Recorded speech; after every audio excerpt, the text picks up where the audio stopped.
প্রথমবারের মতো চীনের হাইনান প্রদেশে পা পড়ল ৩ জন বিদেশি নাগরিকের। দেশের বাইরে ঘুরতে হলে যেখানে ভিসার জন্য নানা ঝক্কি ঝামেলা পোহাতে হয়, সেখানে চীনের এই প্রদেশে যেতে লাগছে না কোনো ভিসা। শর্ত শুধু একটাই, চীনের সঙ্গে কূটনৈতিক সম্পর্ক রয়েছে, শুধুমাত্র এমন দেশের নাগরিকরা এই সুযোগ পাবেন।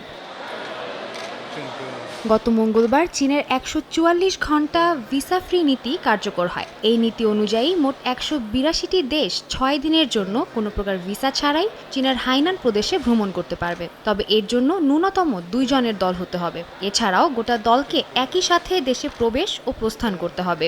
পর্যটকদের আকৃষ্ট করতে এরই মধ্যে বেশ কয়েকটি পর্যটন স্থানে বিভিন্ন সুযোগ সুবিধা বাড়ানো হয়েছে।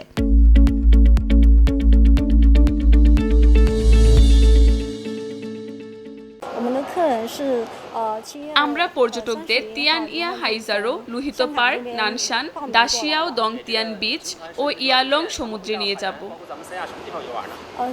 নীতিটি কার্যকর হওয়ার পর এই বুধবার থেকেই হংকংয়ের পর্যটকরা নিবন্ধন করা শুরু করে দিয়েছেন বলে জানায় দেশটির একটি ট্রাভেল এজেন্সি।